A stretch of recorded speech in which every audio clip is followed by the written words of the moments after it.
This is it. I-open na natin yung Google AdSense ko. Ayan. Ngayon ko pa lang siya bubuksan, guys. Ayan. Kahit ako masyadong na busy ba. Ay, para lahat to bubuksan. Remove side edges. Remove side edges daw.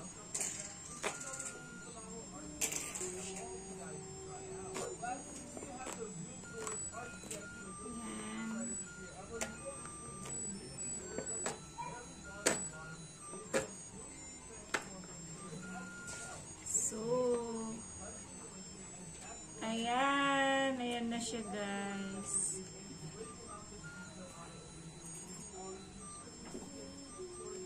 Ayan na siya. Tatakpan ko na lang. Ayan lang yung number lang pala to, yung nasa side. Ayan. Your Google AdSense personal identification number. Sign in to your AdSense account and find the PIN verification card on your home page. Ayan. Enter the PIN exactly as it appears on the right and click submit. Okay. Ganun lang pala siya. So, ayan. Ano na namin sasign in na namin, guys, to guys.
So, ayan na, guys, na ano na natin, na ipasok na natin yung PIN. Ayan, nakalagay na po siya is completed na daw.